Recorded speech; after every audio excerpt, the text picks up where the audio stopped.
Bismillahirrahmanirrahim. Assalamualaikum warahmatullahi wabarakatuh. Alhamdulillahi rabbil alamin. Nahmaduhu wa nasta'inuhu wa nastaghfiruhu wa nastahdihi. Wa na'udzu billahi min shururi anfusina wa min sayyiati a'malina. May yahdihillahu fala mudilla lahu wa may yudlil fala hadiya lahu. Ashhadu an la ilaha illallah wahdahu la syarika lahu. وأشهد أن محمدا عبده ورسوله صفيه من خلقه وحبيبه اللهم صل وسلم وبارك على سيدنا محمد وعلى آله وصحبه وسلم سبحانك لا علم لنا إلا ما علمتنا إنك أنت العليم الحكيم اللهم علمنا ما ينفعنا وانفعنا بما علمتنا وزدنا علما ربنا إننا آمنا فاغفر لنا ذنوبنا وقنا عذاب النار ربنا لا تزغ قلوبنا بعد إذ هديتنا وهب لنا من لدنك رحمة إنك أنت الوهاب أما بعد. Para hadirin jamaah salat subuh Masjid Baitur Rahman Luk Semame yang Allah muliakan, dan seluruh para pendengar yang mengikuti kami dimanapun saudara kami berada, insyaallah selalu dalam lindungan Allah, dalam kasih sayang dan dalam rahmat Allah selalu. Amin. Amin ya rabbal alamin. Para hadirin, tunggu-tunggu, abu-abu, gure-gure dan mandum yang Allah muliakan. Pada subuh ini kita akan melanjutkan mentadaburi tafsir surat Al-Mu'minun. Ya, mulai dari ayat semalam sudah kita mulai dari ayat yang pertama sampai ayat yang kelima, sampai ayat yang keempat, dan insyaallah pada subuh ini kita akan melanjutkan melihat pada sifat-sifat orang mukmin yang Allah sebutkan di dalam Al-Quran, yang merupakan qad aflahal mu'minun, sungguh telah sukses, telah beruntung, telah menang. Ya. Orang-orang mukmin itu, orang-orang mukmin yang Allah sebutkan menang dan sukses ini, mereka memiliki sifat-sifat yang Allah sebutkan di awal surat Al-Mu'minun ini. Sehingga Imam Ar-Razi dalam kitab Mafatihul Ghaib beliau, dalam tafsir yang kita bacakan ini, beliau mengatakan bahwa bukanlah bermakna orang mukmin itu yang hanya memiliki sifat-sifat yang kita bacakan tersebut, tetapi maknanya adalah mukmin yang sukses itu mesti memiliki sifat-sifat ini. Ya. Jadi bukan bermakna bahwa orang mukmin itu yang memiliki sifat ini. Kalau enggak memiliki sifat ini berarti bukan mukmin, bukan begitu maksudnya. Tetapi Allah ingin menyatakan kepada kita bahwa orang mukmin yang sukses, enggak sembarangan mukmin, mukmin yang berkualitas, terjamin suksesnya, berhasil dan beruntung dalam hidupnya, ini adalah mereka mesti memiliki sifat-sifat ini. Nah, bagaimana kita coba bacakan dari awal secara sekilas. A'udzubillahi minasyaitonirrajim. Bismillahirrahmanirrahim. Qad aflahal mu'minun alladzina hum fi salatihim khashi'un walladzina hum 'anil lagwi mu'ridun walladzina hum lizzakati fa'ilun.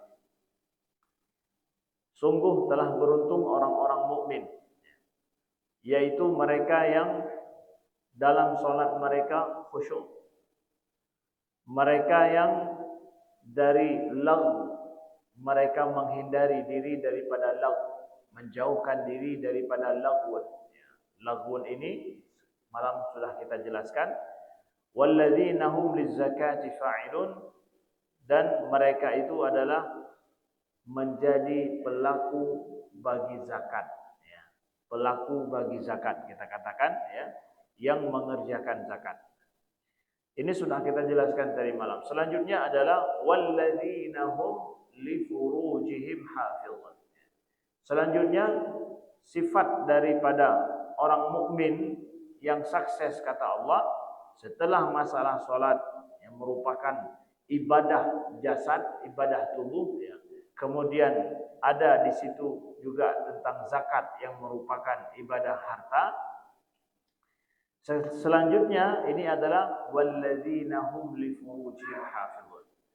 Masuk kepada akhlak yang merupakan tentang kehormatan diri. Mereka yang menjaga furujihim, menjaga kemaluan mereka. Ya. Jadi bagaimana kita lihat disebutkan oleh Imam Ar-Razi dalam tafsiran beliau ya, tentang ayat ini, walladzina hum li furujihim hafizun illa ala azwajihim aw ma malakat aymanuhum fa innahum ghairu malumin. Faman ibtagha wara'a dzalika fa ulaika humul 'adun. Allah menjelaskan tentang orang-orang yang sifat orang mukmin yang sukses itu yang menjaga kemaluan mereka. Allah jelaskan dalam 3 ayat. Sifat-sifat yang lain itu hanya 1 ayat saja. Tapi sifat ini sampai 3 ayat Allah jelaskan. Allah sampaikan. Mereka menjaga kemaluan mereka. Kecuali terhadap azwajihim, istri-istri mereka dan hamba sahaya atau budak-budak mereka, fa innahum ghairu malumin, maka sesungguhnya mereka dalam hal itu tidak tercela. Ya. Kita lihat ya. Sifat ini disebutkan oleh Imam Ar-Razi, maknahu annahu yajib hifdzul furuj anil kulli illa fi hataini surataini fa in fi hataini surataini. Ayat ini menyatakan kepada kita bahwa kemaluan itu wajib untuk dijaga kecuali dalam 2 kondisi saja. Ya. Kemaluan itu wajib dijaga kecuali dalam 2 kondisi saja. Apa itu? Ya. Menjaga syahwat. Jadi menjaga kemaluan bermakna adalah menjaga syahwat. Kemaluan itu juga dipakai untuk membuang hajat. Ya, hajat berupa ya, yang semua kita tahu. Tapi ada yang lebih daripada itu. Ya, Allah ciptakan kemaluan baik laki-laki ataupun perempuan. Allah sebutkan langsung farjun. Farjun ini memang kemaluan langsung. Allah sebutkan. Allah ciptakan itu fungsinya untuk membuang hajat, membuang air. Satu lagi adalah lebih daripada itu fungsinya. Nah, yang disebutkan oleh Allah di sini adalah menjaga yang lebih daripada sekedar buang air, buang hajat, tapi adalah masalah syahwat. Maka dalam masalah ini kemaluan itu hanya bisa dipakai dalam 2 kondisi ini. Kondisi apa? Yang pertama adalah untuk istri-istri, hanya bersama dengan istri, azwajihim. Au ma malakat aymanuhum, atau dengan hamba sahaya, budak yang mereka miliki. Oh, berarti ada 2 Ustaz, bukan istri doang. Bukan istri saja. Nah, disebutkan oleh para ulama tafsir bahwa ini dalam kondisi masyarakat ada perbudakan zaman dulu. Seseorang memiliki budak, ya, seseorang memiliki budak, dia seperti membayar mahar bahkan lebih. Membeli budak itu mana lebih mahal? Memberi mahar dengan membeli budak hamba sahaya. Kira-kira membeli budak itu lebih daripada mahar, ya. Ya, lebih daripada mahar, ya. Jadi dalam kondisi ada hamba sahaya, perbudakan milkul yamin, ya. Kondisi zaman dulu ada seperti itu diperbolehkan, ya. Selama dia tidak menikah dengan yang lain. Kalau sudah menikah dengan yang lain, ya sudah, berarti tidak boleh. Nah, tapi sekarang sudah tidak ada lagi yang seperti ini, maka para ulama tafsir kontemporer mengatakan bahwa ini sudah tidak berlaku lagi karena tidak ada lagi perbudakan bersama kita. Dan tidak ada istilah lagi sekarang ingin dicari-cari bahwa pembantu rumah tangga, TKW dan yang lain itu sama dengan ini. Sama sekali tidak. Tidak sama. Walaupun ada orang-orang sesat seperti di Timur Tengah, di Arab Saudi dan yang lainnya, ya, itu orang-orang sesat, orang-orang jahil, orang-orang jahat yang mengatakan bahwa TKW ini kan bagian daripada ini juga. Ya, tidak sama sekali. Tidak ada lagi perbudakan hari ini. Tidak ada lagi. Nah, maka tidak berlaku ini. Maka yang berlaku hanya pada istri-istri saja. Nah, dari sini juga dipahami bahwa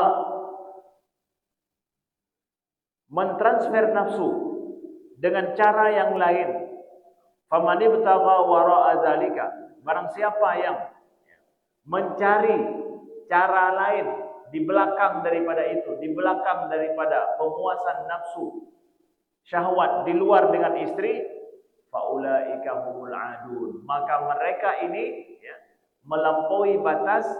Kalau dalam Imam Ar-Razi mengatakan adalah mereka ini kamiluna fil udwan al-muntahuna fihi. Mereka itu adalah orang-orang yang dibenci, ya, dimusuhi dengan sepenuhnya, bahasanya begitu. Orang yang mencari pemuasan nafsunya, syahwatnya, pelampiasan syahwatnya bukan kepada istri-istrinya, maka ini mereka adalah menjadi orang yang dibenci sepenuhnya. Mereka yang melampaui batas daripada itu. Maka masuk pembicaraan tentang masalah onani di sini, ya, bahwa onani itu haram, ya, yaitu orang yang nakihu yadaih, yang menikahi tangannya. Nauzubillah. Ini untuk anak-anak muda dan yang lain yang belum menikah harus mengetahui. Yang melampiaskan nafsu syahwatnya dengan onani, ya, mengeluarkan maninya dengan tangannya, maka ini diharamkan, ya. Kecuali dalam mazhab Imam Ahmad bin Hanbal, ya. Imam Ahmad bin Hanbal ada pembicaraan tentang masalah onani dalam kondisi darurat sekali. Dia takut akan terjadi perzinaan, bahwa tidak ada cara lain, ya. Itu ada dibicarakan dalam mazhab Imam Ahmad bin Hanbal tentang masalah itu, ya. Tapi secara umum mayoritas para ulama dalam segala kondisi mengatakan darurat atau tidak darurat ini adalah termasuk adun, itu termasuk daripada yang dilarang, yang melampaui batas, yang mencari di luar daripada itu. Begitu juga disebutkan dalam hal ini, hadil ayat tadullu ala tahrimil mut'ah. Ya. Ayat ini juga menunjukkan kepada bahwa kawin mut'ah itu haram. Ya. Kawin mut'ah itu haram. Bukan bahwa wanita yang dimut'ah itu, atau bahasanya kawin mut'ah itu kawin kontrak, ya. Kalau di Indonesia ini disebutkan dengan kawin kontrak, ya. Kawin yang berbatas waktu, menikahi seorang wanita sampai batas waktu tertentu, setelah itu sudah selesai. Nah, ini kawin kontrak. Nah, nikah seperti ini dalam mazhab Ahlussunnah wal Jamaah sudah jelas semuanya adalah pernikahan, akad nikah yang sampai batas waktu tertentu, itu akad nikahnya batal. Karena akad nikah itu adalah ala dawam, dia itu untuk selamanya. Tidak boleh ada dilafazkan sampai batas waktu tertentu, itu tidak boleh. Kalau dilafazkan sampai batas waktu tertentu, diniatkan sampai ke situ, itu nikahnya batal. Akad nikah itu ala dawam. Makanya Ahlussunnah wal Jamaah dalam semua mazhab itu berijma bahwa nikah mut'ah itu adalah diharamkan, tidak diperbolehkan. Makanya seorang istri yang dinikahi secara mut'ah atau secara kontrak seperti itu, dia tidak mewarisi, tidak saling mewarisi dengan suaminya. Sedangkan dalam Al-Quran Allah sebutkan bahwa istri itu mewarisi suaminya. Ya, istri-istri mewarisi suaminya dalam Al-Quran, walaupun istrinya ada 4, keempat-empatnya mewarisi selama dia istrinya masih hidup, suaminya meninggal, keempat-empat istrinya boleh mewarisi. Tapi istri yang dinikahi, tapi wanita yang dinikahi secara mut'ah itu tidak mewarisi, menunjukkan ini bukan zaujah. Nah, bukan zaujah. Maka pelampiasan nafsu syahwat dengan cara kawin mut'ah ini juga haram, ya. Begitu juga pelampiasan nafsu syahwat, ya, sesama jenis, lebih lagi, na'udzubillah min dzalik, ya, lebih lagi LGBT dan yang lain-lainnya, ini semua adalah adun. Mereka semua ini adalah kamilul udwan, ya, itu dibenci, dimusuhi secara sepenuhnya, ya, mencari cara di belakang yang melampaui batas. Nah, ini Allah sebutkan ayat ini adalah sifat orang mukmin, selanjutnya adalah sifat yang yang menjaga kehormatan diri yang paling tinggi tentang masalah nafsu syahwat. Nauzubillah, pada kondisi saat ini kita katakan banyak sekali wasilah-wasilah cara di mana kalau orang ingin memperturutkan cara itu menghilangkan kehormatannya dan ini akan menyeretnya kepada perbuatan yang haram tentang masalah menjaga kemaluan ini. Menjaga kemaluan. Orang Melayu saja organ itu dikatakan kemaluan. Dari kata-kata malu. Tidak disebutkan secara langsung nama organnya, tapi dikaitkan dengan sifat malu. Ya, sifat malu. Kemaluan disitulah letaknya sifat malu. Jadi dari malu loh, malai. Orang Aceh ke berapa? Menalai. Dari malai sih, ambil daripada sifat malu. Sifat malulah yang menjadikan seseorang mampu menjaga farjurnya itu. Di dalam adat istiadat orang Melayu sendiri ini sudah masuk unsur akhlak Islam. Sampai hana berani ke organnya, tapi disebutkan dengan sifat yang mesti ada pada itu, kemaluan. Malulah engkau. Malu ditampakkan, malu semuanya. Ya. Malu untuk di semuanya, ya. Kemaluan itu, saudaraku yang dimuliakan Allah, ya. Banyak hari-hari ini, nauzubillah, dengan wasilah teknologi yang hebat ini, kalau orang tidak menjaga kemaluannya dengan baik, ini nauzubillah mengerikan sekali. Maka anak-anak kita, siapapun kami ingatkan kepada orang tua dalam mendidik anak, apabila anak tidak keluar dari kamar, ya, dengan HP di dalam kamar, ya, jangan berpikir, ya, itu harus buruk sangka. Anak diam saja di dalam, apalagi anak remaja, ya, kunci pintu lah, hanya yang tamam masih ropi, ya.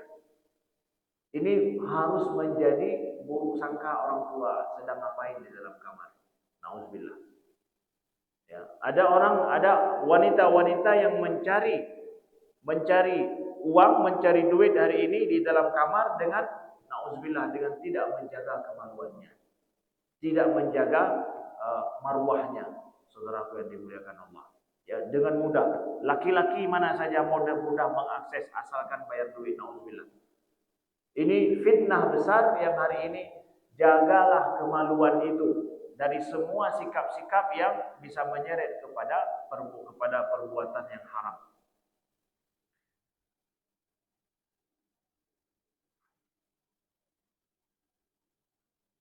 Nah, selanjutnya Allah sampaikan kepada kita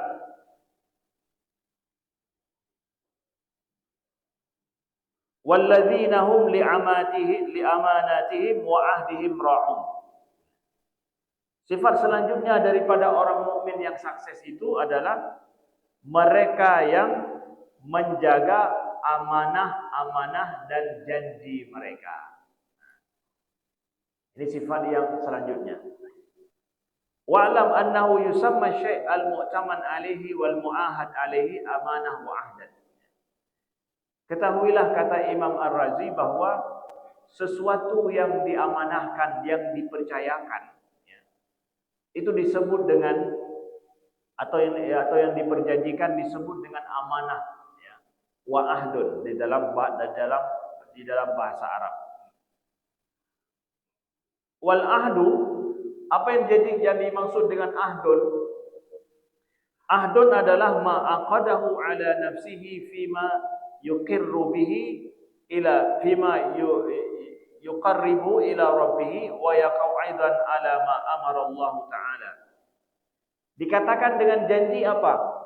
Janji adalah segala sesuatu yang menjadi yang telah diakadkan dengan dirinya supaya seseorang itu dekat dengan Allah, dan masuk kepada janji itu adalah segala sesuatu yang disuruh oleh Allah Subhanahu wa taala. Itu masuk janji, ahdul, kata Imam Ar-Razi. Ahdun itu apa? Segala yang bisa mendekatkan kita kepada Allah dan masuk dengan apa yang diperintahkan oleh Allah Subhanahu wa taala. Itu masuk pada janji. Berhubungan dengan Allah. Jadi janji yang pertama, orang-orang mukmin itu orang yang menjaga janjinya dan amanahnya. Janji pertama dengan siapa? Janji pertama dengan Allah. Apa itu? Hal yang mendekatkan kita dengan Allah Subhanahu wa taala, itu janji kita. Janjun, apa nama janjun? Ahdun.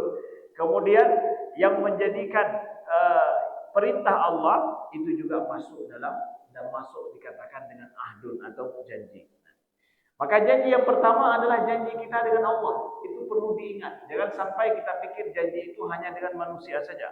Setelah janji dengan Allah, ahdun dengan Allah, masuk ahdun dengan manusia, janji dengan manusia. Dalam janji dengan manusia, kita tahu bahwa kehidupan kita ini semuanya berada di atas perjanjian. Muamalah kita hari-hari itu semua dibangun di atas ahdun janji. Makanya kenapa janji ini betul-betul menjadi sifat yang diutamakan dan disebutkan di dalam Al-Quran dalam banyak surat dan banyak ayat. Apa hari ini yang agenda kita nggak ada janji sama seorang pun? Ada tidak hari-hari kita tidak punya janji? Semua muamalah kita ini didasarkan kepada janji. Kalau seandainya seseorang nggak bisa dipegang janjinya, sudahlah. Dia tidak akan jadi manusia lagi. Dia tidak akan bisa bersosialisasi lagi. Dia tidak akan bisa hidup lagi. Kita berjanji, contoh kecil saja, berjanji dengan seseorang. Contoh, saya berangkat dari Sigli menuju Lok Semawe. Ya, jauh-jauh kita buat janji pada tanggal sekian. Panitia tanggal berapa Ustaz ke sini? Tanggal ini saya akan ke situ. Oke. Dengan janji tanggal itu, ya, maka persiapan macam-macam kita buat flyernya lah, buat pengumumannya, buat ini, buat itu, bahkan ada sediakan ada makannya, ada ini, ada itu macamnya. Bahkan mungkin ada orang yang diajak dan yang demi apa? Karena gara-gara sebuah janji itu, akhirnya dibangunlah relasi lain setelah itu. Uang akan habis, kemudian orang akan ramai datang, orang pun akan berpikir-pikir, oh jadwal ini kita akan pergi. Semuanya mengosongkan jadwal yang lain demi janji ini. Kan begitu. Ketika seseorang tidak menepati janji yang dia katakan itu, yang kadang janji itu kita buat gak berbayar. Gak berbayar kan? Free, pray. Tak pegang janji, hana terpayah pray. Tetapi untuk menunaikan janji itu, perlu komitmen yang menghabiskan dana. Perlu komitmen yang menghabiskan tenaga. Perlu komitmen yang menghabiskan waktu. Bukan dengan satu orang, bahkan dengan banyak orang. Semua kita, kehidupan kita dibangun di atas janji. Saya jip kopi pi, menyahanang ngon yang tim jip mereka tanya, jadeh saya jip kopi, jadeh jak. Payah menjanji dengan mana ni? Iban, saya jip kopi, jut, pat, oh sekian, di tempat sekian. Gara-gara tim menjanji, janji tim jip kopi, maka saya jip kopi, menyahanang, hana jadeh jak. Dibangun di atas janji semua. Hidup kita hari ini semuanya dibangun di atas janji sesama dengan orang lain. Maka janji yang pertama kita adalah dengan Allah Subhanahu wa taala. Janji apaan? Saya usah enggak berjanji sama Allah. Saya katakan tadi, disebutkan oleh Imam Ar-Razi, ahdun, janji sama Allah itu masuk pada perkara yang mendekatkan kita dengan Allah, sebagaimana janji itu mendekatkan kita dengan manusia kan? Gara-gara janji itu saya dekat dengan orang yang jauh kan? Saya dekat dengan orang Lok Semawe, saya dari Sigli. Apa yang mendekatkan saya? Janji itu. Dekatlah dengan jamaah, jumpa di sini, bertatap muka. Gara-gara janji. Ahdun. Nah, begitu juga yang mendekatkan kita dengan Allah apa? Itu janji kita sama Allah. Janji Allah sama kita. Begitu juga ya, apa yang diperintahkan oleh Allah masuk dalam janji. Jaga janji kita dengan Allah, jaga janji kita dengan manusia. Sebagaimana janji dengan manusia kita jaga, kalau kita enggak bisa hidup, janji dengan Allah lebih lagi, saudara yang dimuliakan Allah. Lalu masuk pada amanah. Nah, Amanah apaan ini? Bedanya apa amanah dengan janji, Ustaz? Ya. Tatanawal kullu ma tarakahu yakunu dakhilan fil khiyanah. Kata Imam Ar-Razi, amanah itu apaan?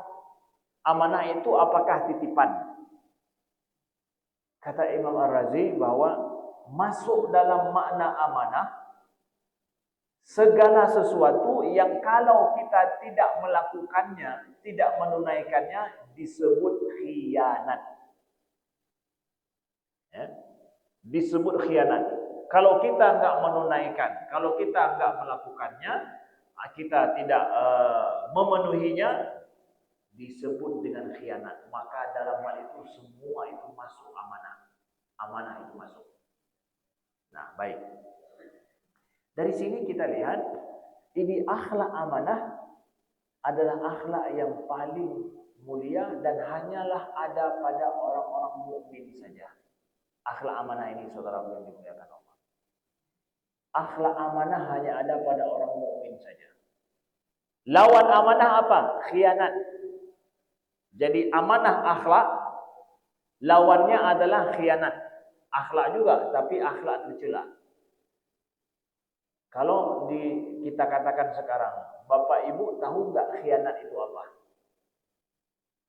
Kira-kira apa yang terjelaskan khianatnya pun? Ya. Jelas ya. Hana payah dah pegang. Bahkan lebih jelas elok, hati-hati dia sakit. Ya. Khianat kalau ingkar janji enggak sampai kadang sakit hati. Tapi menyakhianat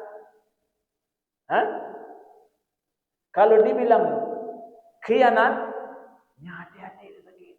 Menyingkar janji mentang je dah pulih hati dia. Hana masalah, hana kita mula hati tu. Tapi menyatakan khianat lu. Ya. Tak dengar mentang hana mangat bahasa khianat. Kayaknya mana? Khianat ini bahasa Arab. Amanah itu bahasa Arab. Apa makna amanah? Apa makna khianat? Dalam bahasa Melayu. Ya, dalam bahasa Melayu apa makna khianat? Apa makna amanah? Tidak diterjemahkan.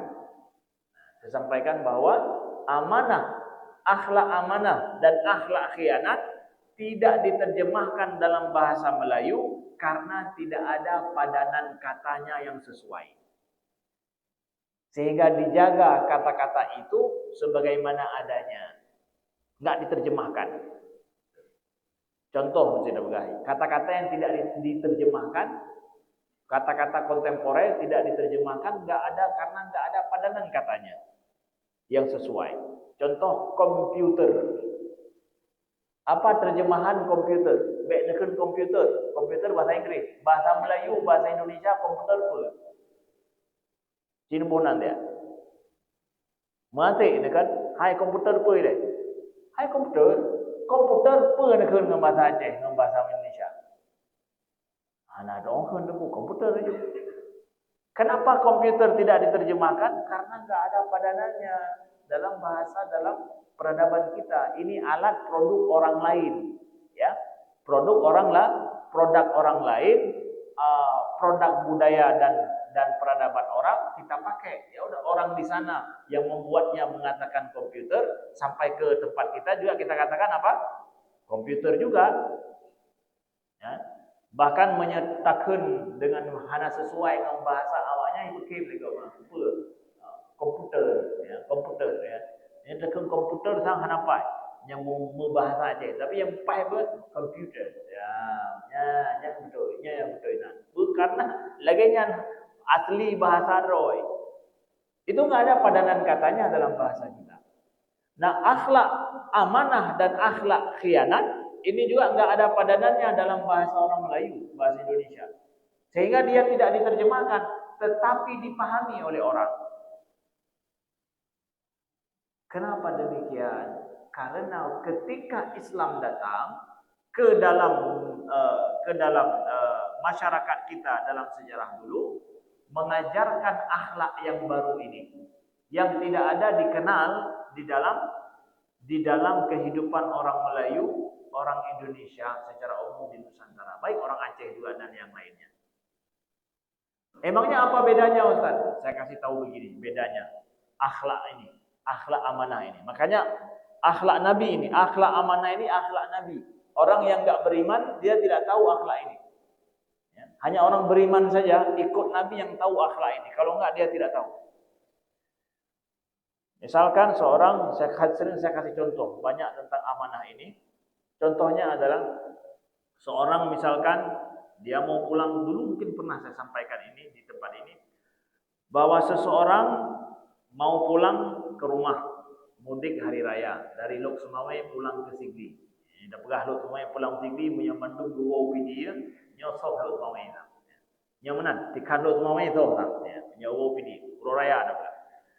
Bayangkan mau hari raya mau pulang. Dia punya emas 100 mayam. Karena rumah kosong, akhirnya emas 100 mayam ini dititipkan kepada tetangga orang Lok Sumawai asli yang tak pulang hari raya.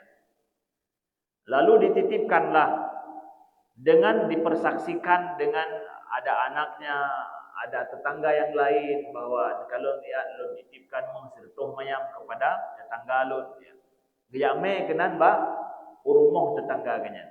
Lalu kemudian CCTV merekam, ada CCTV di rumah juga merekam. Ya. Kemudian ada tanda tangan bahwa telah menerima ya titipan emas 100 mayam. Selama berapa? Selama 1 pekan. Ya.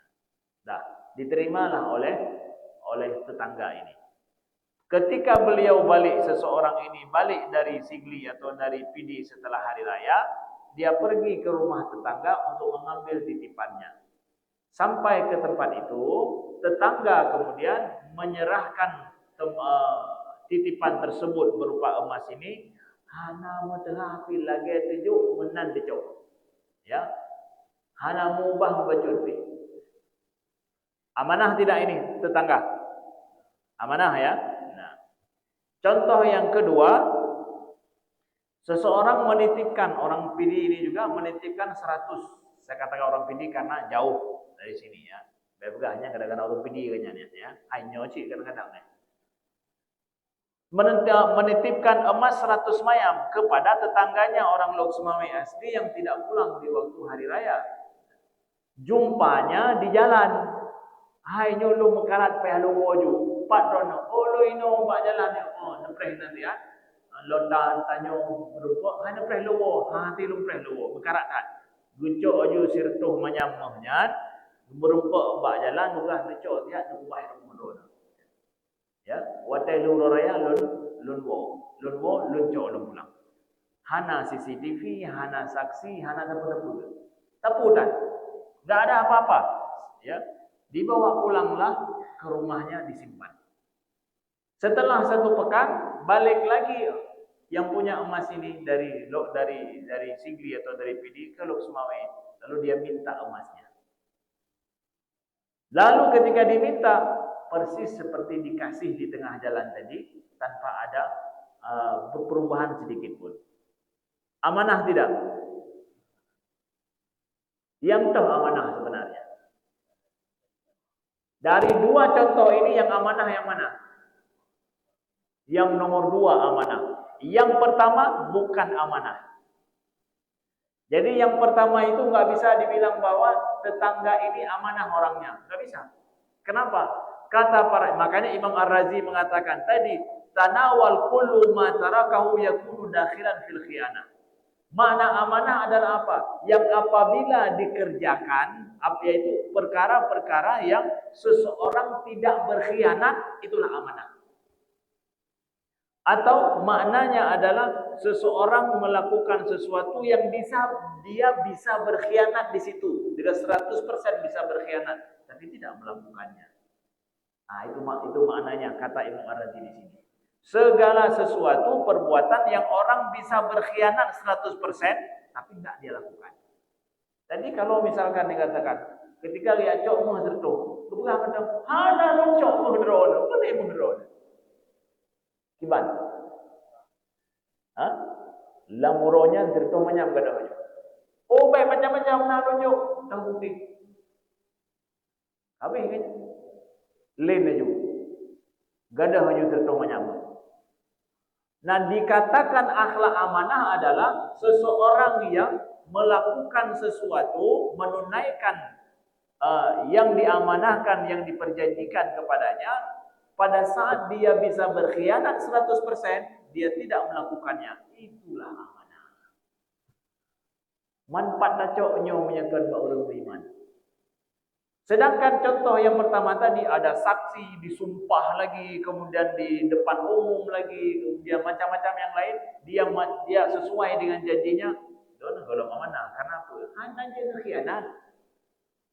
Orang nggak bisa dikatakan punya amanah kalau dia nggak bisa berkhianat. Contoh yang pertama, dia bisa berkhianat tidak ini? Contoh tetangga yang pun menang. Dia berkhianat kan? Hanyut pakai lo saksi CCTV pina apa lengkap lu pegang hanya langsung ganyan pihak tamu dalam penjara yang langsung lanjut. Kalau seseorang enggak bisa berkhianat, belum tentu enggak dikatakan dia amanah dalam hal itu. Tapi punya kena coba uji sida orang amanah atau anak, amanahkan kepada dia sesuatu yang dia bisa berkhianat 100%. Tapi ini baru.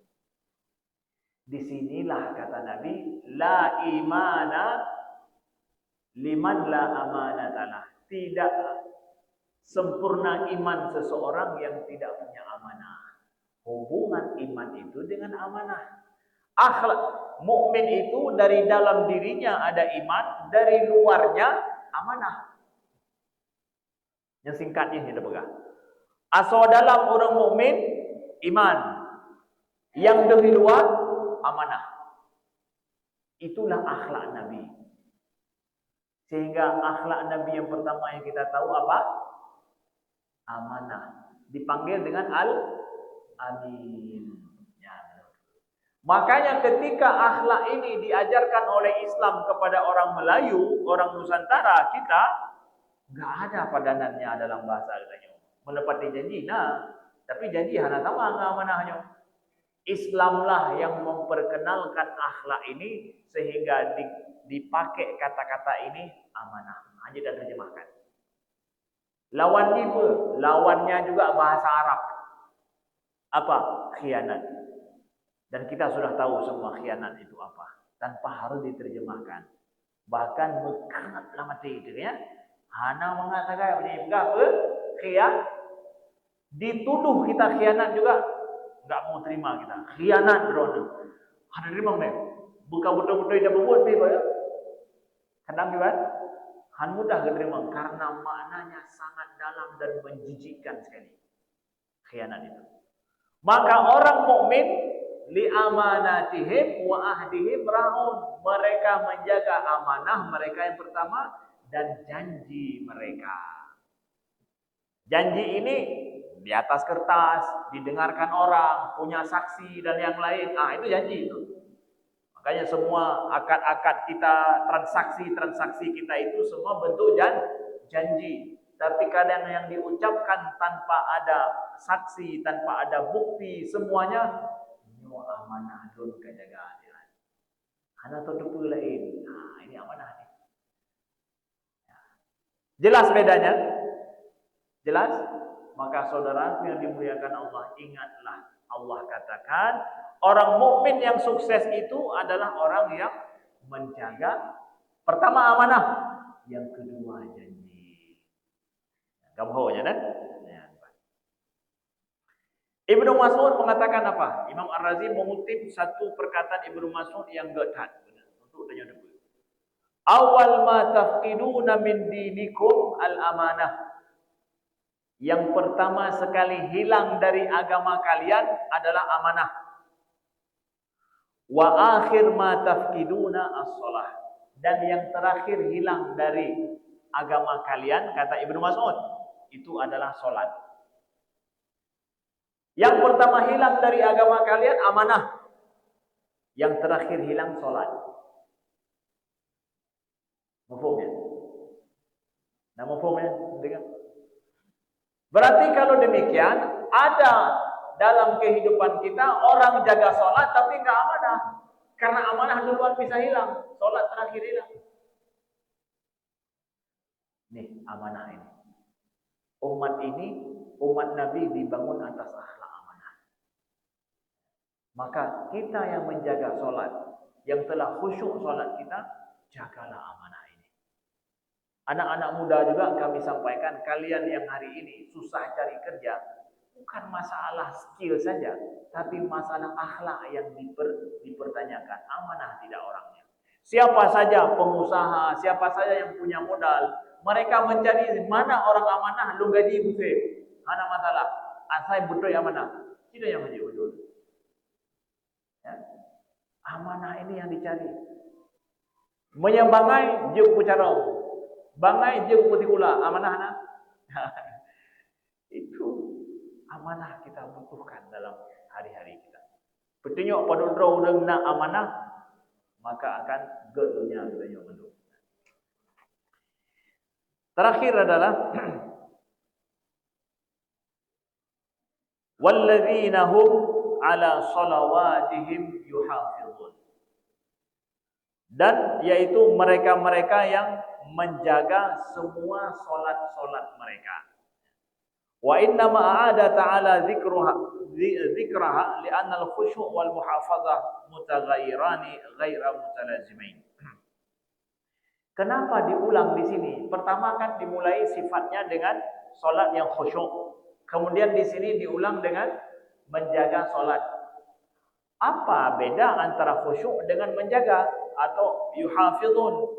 Kata Imam Ar-Razi, al-khusyu' wal muhafazah mutaghayyiran ghairu mutalazimain. Bahwa memang tidak lazim atau berbeda antara makna khusyuk dengan makna menjaga solat.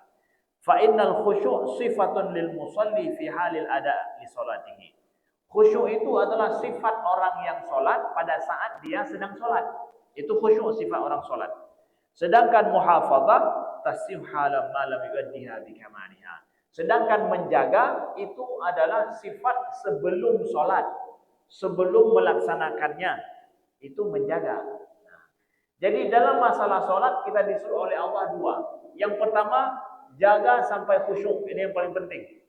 Yang kedua adalah menjaga solat. Apanya yang dia jaga? Wal murad, ya, at-ta'ahud li syurutiha. Jaga syarat-syarat solat. Min waktin, kemudian jaga syarat-syarat solat. Kemudian jaga waktu solat. Wa taharah, jaga taharah dalam solat. Dan segala hal yang lain untuk supaya sempurna rukun-rukun solat. Ini yang disuruh jaga. Siapa yang tahu kita taharah atau tidak? Hanya kita yang tahu. Nyo mantang sah wuduk don atau hanya tanya yang depan. Seorang imam jaga solatnya, bahwa dia jaga kesempurnaan rukunnya, ya, supaya makmum di belakang juga sempurna. Ya. Kita tidak tahu imamnya ini betul-betul masih wuduk atau tidak. Ya. Kadang ada imam yang sudah tidak batal, sudah tidak, ini wuduknya sudah batal wuduknya, tapi masih tetap jadi imam. Kadang pakai malai bilang gitu biasanya. Contoh misalnya, jaga solat kita, jaga taharah kita, masuk dalam hal yang demikian. Nah, maka dalam masalah solat Allah ulangi dua kali. Jadi sifat orang mukmin, masalah solat khusyuk, jaga, sempurnakan rukun dan segala syarat solat. Setelah itu jaga solat sampai khusyuk. Itu sifat orang mukmin yang gak sembarangan, yang berkualitas, yang pasti sukses. Jaga setelah itu, apalagi kata Allah adalah jaga perkataan kita dari hal-hal yang tidak berguna, tidak bermanfaat, kegiatan yang hana guna dan manfaat, apalagi ada maksiatnya. Jaga zakat kita, tunaikanlah, merupakan harta kita, ibadah harta. Kemudian kemaluan kita, kehormatan kita, jaga dalam hidup. Jaga amanah dan janji kita. Ya, ini dia. Sifat-sifat orang mukmin enggak sembarangan, tapi orang-orang sukses. Ulaika humul warithun alladzina yarithuna al-firdausahum fiha khalidun, kata Allah. Mereka itulah orang-orang yang mewarisi surga. Mewarisi surga. Memangnya surga milik mereka. Nah, makna mewarisi di sini adalah intiqalul jannah ilaihim biduni muhasabah wa ma'rifah bimaqadiri yushbi intiqalul mal ilal waris. Mereka inilah, kata Allah, yang mewarisi surga. Ya. Makna mewarisi surga apa? Seperti seseorang mewarisi harta dari orang tuanya. Tanpa capek, tanpa susah, tanpa ini itu, langsung jadi milik dia. Bukan secara jumlah juga. Ubena mandung ya. Contoh anak agam tiro. Ya. Contoh anak agam tiro. Ya, meninggal ayah, dumna merupakan adra. Anak kadang baru lahir setahun. Meninggal ayah kaya mandum duit gaji. Ya kan? Contoh, tanpa ada usaha, ya, tanpa ada apa-apa, hanya sekedar jadi anak. Kemudian setelah itu jumlah pun tidak terperkirakan, begitu maksudnya. Jadi berhaknya orang mukmin ini mendapatkan surga dengan sifatnya begini, seperti berhaknya seorang anak mewariskan harta dari orang tuanya. Jadi dipikir dumnan hayu surga, masa gitu orang mukmin yang lagi nyawa tagay ni ya. Dumnan leadra, masa anak merupaknya baru lahir di roh kamu merupak gini madumnya. Begitulah seakan-akannya. Masa baru lahir 1 tahun, belum apa-apa lagi, masa sudah dapat 1 triliun. Ya, nyatanya menanci, masa hanya dengan sifat-sifat lagi nyo merupok lagi nyo surga. Ya, begitu maksudnya. Ya, surga firdaus, ya. Nah, mudah-mudahan Allah jadikan kita termasuk orang-orang mukmin yang mendapatkan warisan surga yang akan masuk ke dalamnya, yang tidak akan keluar dari situ dan mendapatkan rahmat Allah selama-lamanya di dalam surga. Ulaika umul warisun alladzina yarithuna al-firdausahum fiha khalidun, mendapatkan surga firdaus namanya dan akan kekal di dalamnya. Sekian, terima kasih. Apabila ada pertanyaan kami persilakan.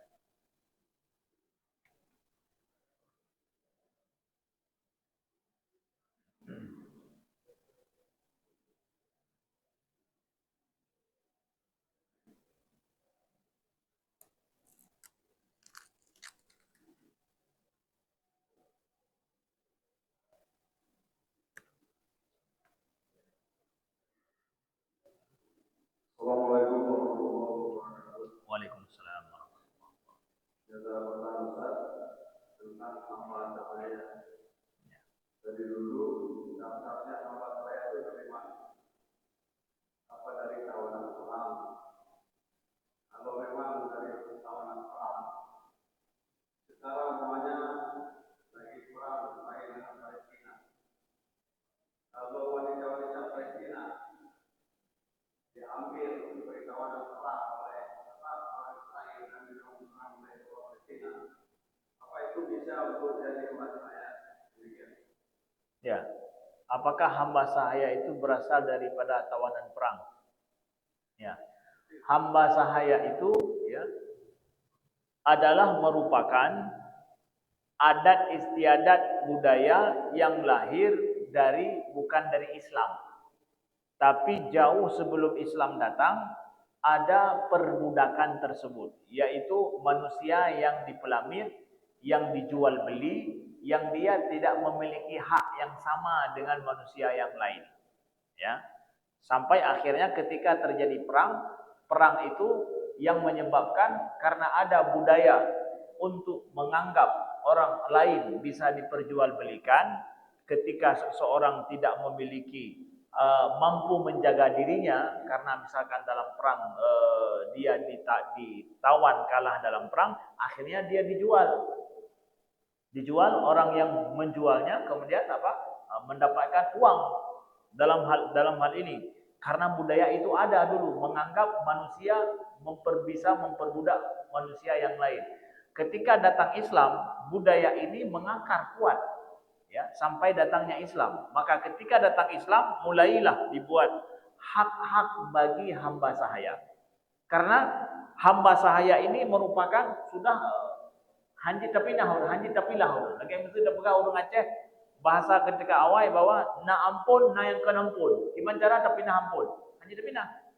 Cuma tinggal menjaga haknya, ya. Maka di dalam Islam dijaga hak hamba sahaya, kemudian disyariatkan perkara-perkara yang supaya hamba sahaya ini selesai dan tidak ada lagi model perbudakan. Contohnya, seseorang yang ingkar sumpah, ya, ingkar sumpah dia, maka untuk dia denda sumpahnya itu itqu raqabah, bebaskan hamba sahaya. Kemudian seorang yang menzihar istrinya, maka dendanya merdekakan hamba sahaya. Jadi salah ucap, ya, sumpah tidak ditunaikan, hamba sahaya harus dilepaskan. Supaya apa? Ini sudah jangan ada lagi perbudakan. Kemudian hak hamba sahaya juga, apabila seorang hamba sahaya dia ingin memerdekakan dirinya, ingin membayar kepada majikannya, majikan harus terima. Tidak boleh mengatakan tidak. Misalkan hamba saya mengatakan bahwa saya tidak mau diperbudak lagi, saya mau merdeka dan saya akan bayar untuk tuan.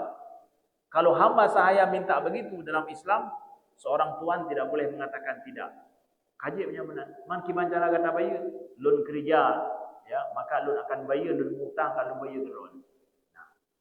Sehingga sedikit demi sedikit dengan syariat ini, akhirnya perbudakan lepas, tidak ada lagi. Dan tidak ada lagi hari ini orang yang dianggap nalamit yang hana sama orang lain, hana sama semuanya. Nah, maka tidak diakui lagi sekarang sama sekali. Makanya syariat tentang itu, tentang masalah hamba sahaya dalam Islam, itulah menjaga hak mereka supaya mereka bisa merdeka. Kalau dikawini oleh, misalkan tadi itu, dikawini oleh majikannya, kalau dia punya anak, anaknya nggak jadi hamba sahaya, jadi merdeka. Nah, jadi sama dengan anak tuannya, sama dengan anak yang lain, merdeka dia. Akhirnya hamba sahaya punya anak, tidak jadi hamba lagi, merdeka. Akhirnya kan mata rantai hamba sahaya dalam Islam putus. Nah, itu cara Islam menjaganya. Sekian. Assalamualaikum warahmatullahi wabarakatuh. Waalaikumsalam. Disebutkan di ayat 5 dalam artinya ada orang-orang yang memelihara kemaluannya.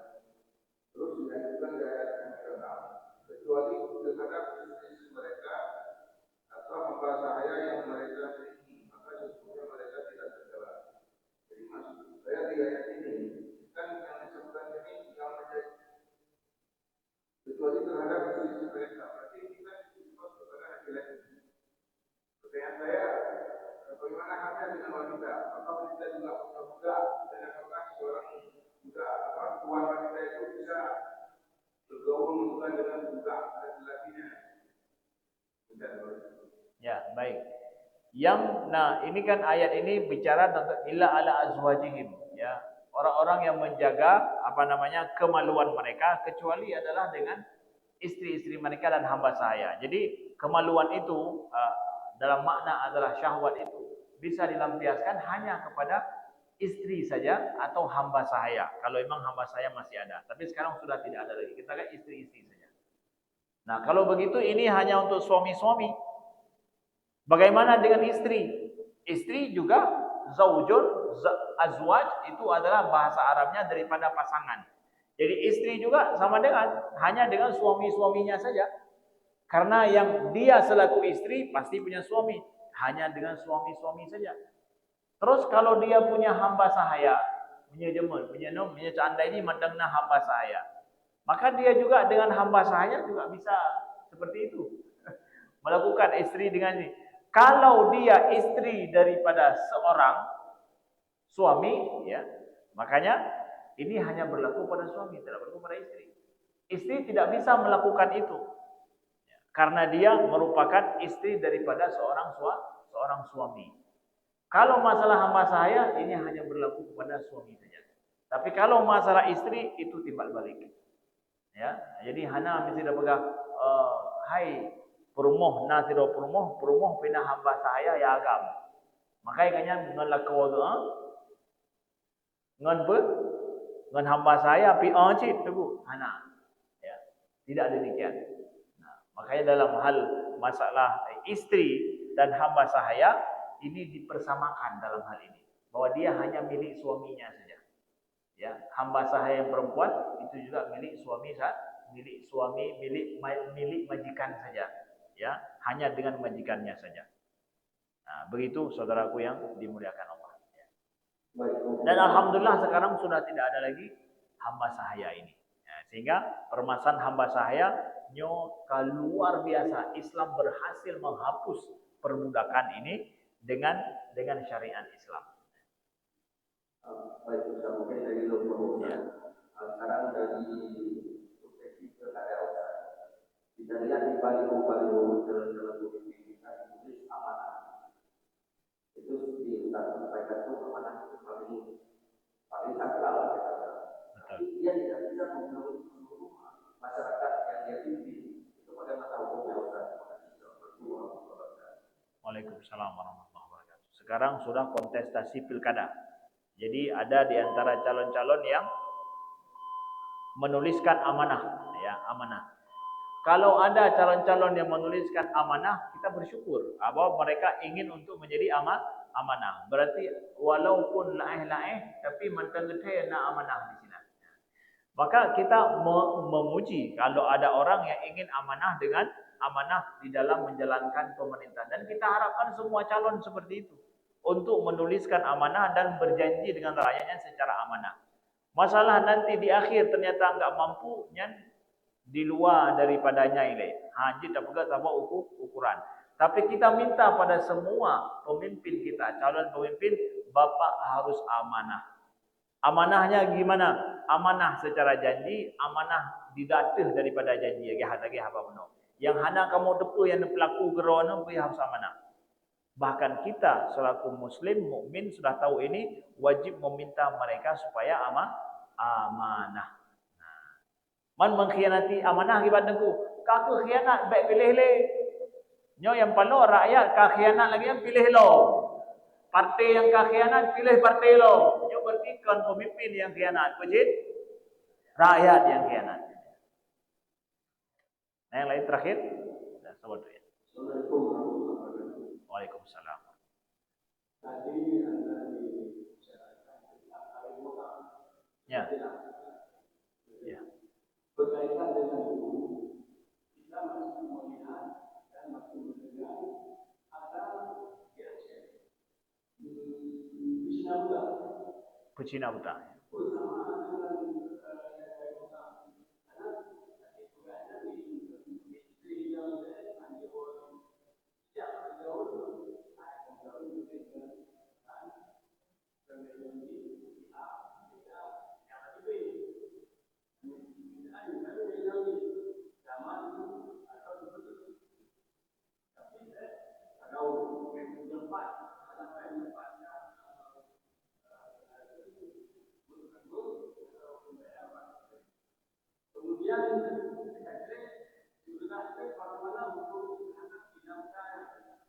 bagaimana pula hukum terhadap bid'ah atau suami sama dengan tidak berbedanya. Ya, bagus. Ini pertanyaan tentang masalah kawin mutah dan Cina buta. Nah, sama ada tu ya. Ilo hantar merempak dengan Cina buta. Ubi yang kau merempak terbeli yang mendung tu ya. Budak berlekik-lekik mantan jadi galon. Tapi yang Cina buta hantar merempak lo. Jadi Cina buta, kalaulah ada adat Cina buta di Aceh, saya mungkin adat ini nggak tahu sekarang masih ada atau tidak. Tapi yang kita dengarkan dulu, seorang yang sudah talak 3 kali, kemudian tidak bisa dalam syariat Islam nggak bisa balik lagi, kecuali si istri ini sudah menikah dengan seorang laki-laki lain, kemudian dia ditalak. Ya.